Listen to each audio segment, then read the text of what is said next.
রাতের সব তারা আছে দিনের গভীরে, বুকের মাঝে মন যেখানে রাখবো তোকে সেখানে। ভোর 4টায় ঘুম থেকে উঠে নামাজটা পড়েই চলে গেলাম ওয়েদারটা চেক করতে। তারপর দুজন মিলে অ্যানিভার্সারি ড্রেস, ফ্রুটস অ্যান্ড কিছু স্ন্যাক্স প্যাক করে নিলাম, যেহেতু আজকে সারাদিনের জন্য বের হচ্ছি। অ্যান্ড আজকে আমরা খুবই সুন্দর একটি জায়গা ঘুরবো। সো হ্যালো এভরিওয়ান, আসসালামু আলাইকুম and welcome to my new video. আশা করছি সবাই অনেক ভালো আছেন। আলহামদুলিল্লাহ আমরাও খুব ভালো আছি। আজকে আমরা যাব জাপানের প্রথম ইউরোপিয়ান ক্যাসেল দেখতে। অ্যান্ড ভিডিওতে আমি এর টিকিট ডিটেলস অ্যান্ড আদার আরও কিছু ইনফরমেশন আছে সব কিছু দিয়ে দিব।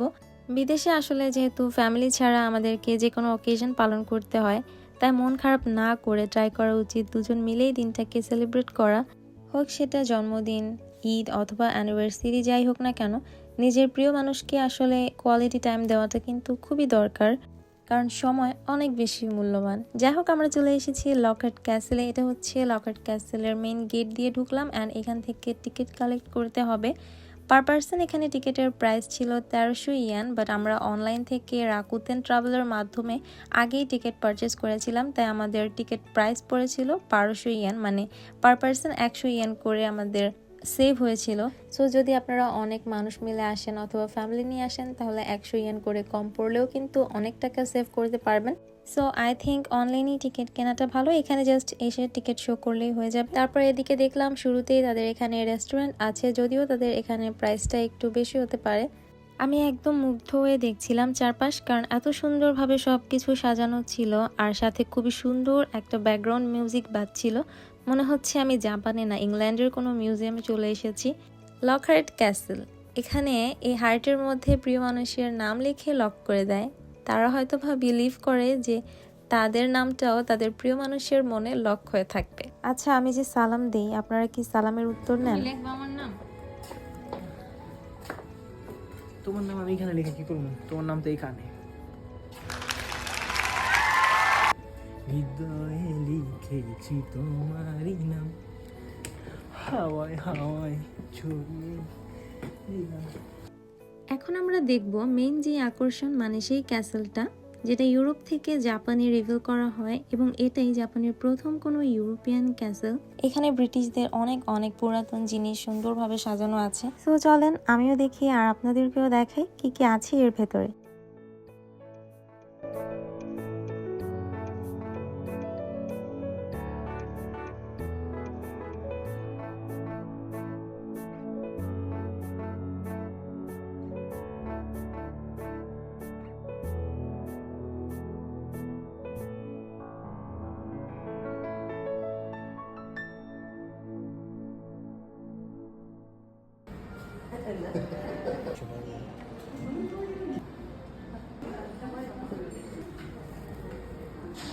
এই যে বাংলাদেশের সেই ব্রিটিশরা যখন শাসন করছে, সেই ম্যাম সাহেবদের রুমাল আপনারা কিনতে পারবেন অনেক কম দামে, 1980 ইয়েন মাত্র।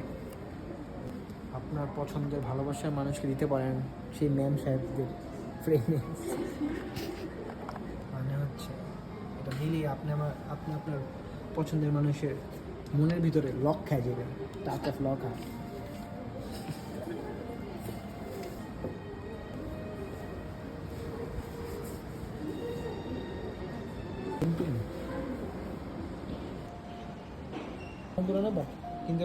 বেশি না, 40,000 মাত্র। একটা কোনো বেচ টাইপের হয়তো, বুকের লাগা বা কোনো জায়গায় বেচ, এমন কিছু হইতে পারে, সেও জানি না। ফাইন কেরামিক্স, প্রাইস এটার দাম 1,65,000, 74,000, ওই যে 1,43,000। আমার মনে হচ্ছে যে কক্সবাজার যাইয়া যে আমরা যখন প্রেম টেম করতাম, ওই যে শামুকে নাম লেখালে যাইতাম না, ওরকম টাইপ লাগতেছে। কি জানি পেন্ডেন্ট।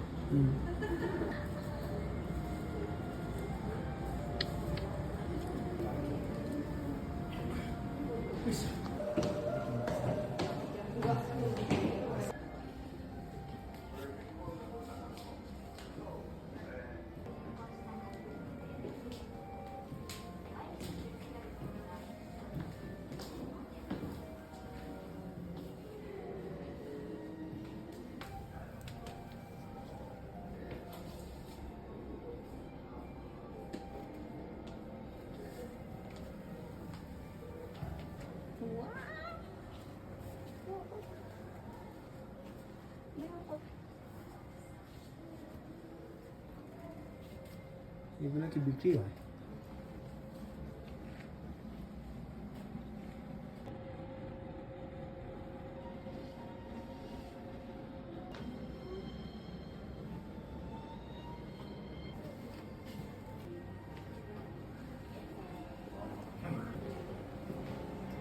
এই কি ওদের লাইব্রেরি?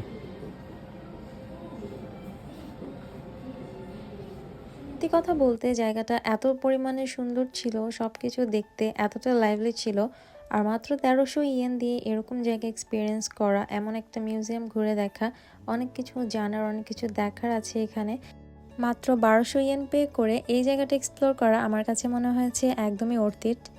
সো সবার উচিত একবার হলেও এই জায়গাটা ঘুরে দেখা। সম্পূর্ণ জায়গাটা ঘুরলে একদমই আমার কাছে মনে হচ্ছিল না যে জাপানের মধ্যে আমি আছি।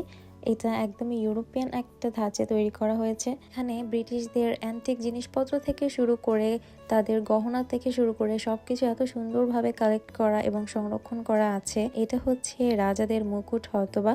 আমার কাছে মনে হচ্ছিল কোনো মুভি দেখছি, মানে ভেতরে গেলে মনে হয় মুভিতে যেমন সবকিছু একদম সাজানো গোছানো পরিপাটি করা থাকে তেমন। এই মিউজিয়ামটার মধ্যে বেসিক্যালি তাদের ব্যবহৃত, মানে ব্রিটিশদের ব্যবহৃত প্রায় সকল জিনিসই এখানে খুবই সুন্দরভাবে সাজানো ছিল। আর দেখতে এতটা অ্যাস্থেটিক মনে হচ্ছিল জিনিসগুলো, এতটা পুরনো কালের জিনিস এত সুন্দরভাবে সংরক্ষণ করে রাখা হয়েছে, দেখে আসলে ভীষণ ভালো লাগছিল। যারা কিনা জাপানে আছেন তারা অবশ্যই জায়গাটা একবার হলেও ঘুরে দেখবেন, আমার কাছে মনে হয় আপনাদের খুবই ভালো লাগবে। তারপরে চলে গেলাম তাদের যেই পারফিউম কালেকশন, সেখানে হিউজ পরিমাণে পারফিউমের কালেকশন ছিল এখানে। প্রত্যেকটা ব্র্যান্ডের, এমন কোনো ব্র্যান্ড নেই যে এখানে ছিল না। যারা কিনা পারফিউম লাভার তাদের কাছে এখানে আসলে মনে হবে প্রত্যেকটা কালেকশনই উঠিয়ে নিয়ে যাই। এগুলো হচ্ছে অনেক পুরনো মডেলের, তাদের আমলের ব্যবহার করা দুটি গাড়ি। আর এটা হচ্ছে ওদের এখানকার গাইডলাইন ম্যাপ বলা যায়। এটা দেখে আপনি প্রত্যেকটা জায়গা খুবই সুন্দরভাবে এক্সপ্লোর করতে পারেন। এখানে আসলে আরও অনেক কিছু দেখার মতো আছে, আমি সব জায়গা যদিও ঘুরতে পারিনি। আর এটা হচ্ছে গুনমা প্রিফেকচারের তাকায়ামাতে অবস্থিত। আপনারা গুগল ম্যাপে গুনমা প্রিফেকচার লকহার্ট ক্যাসেল দিয়ে সার্চ করলে জায়গাটা পেয়ে যাবেন। বুড়া বুড়ি সব রয়েছে। এনতে সুন্দর লাগছে।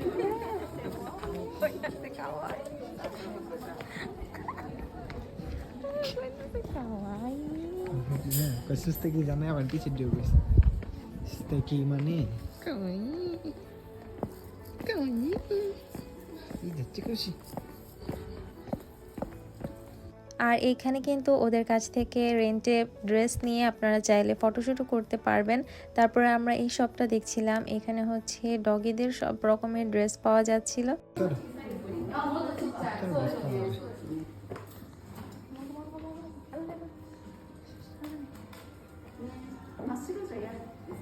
উত্তর ড্রেস মানুষের ড্রেস নাই, উত্তর ড্রেস আল্লাহ ফুল।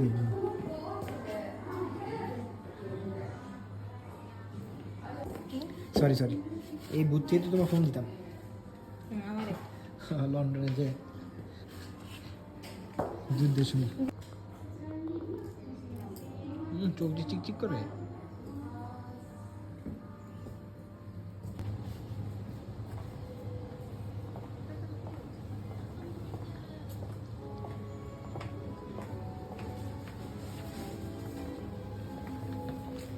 তারপর চলে এলাম ওদের গার্ডেনে, এটার নাম হচ্ছে উইলিয়ামস গার্ডেন।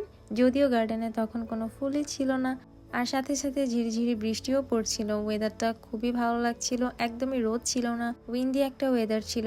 কেমন লাগলো আজকের ভিডিওটা অবশ্যই কিন্তু জানাবেন। সো এই ছিল আজকের মতো, দেখা হবে নতুন কোনো ভিডিওতে। সবাই ভালো থাকবেন, সুস্থ থাকবেন, আল্লাহ হাফিজ।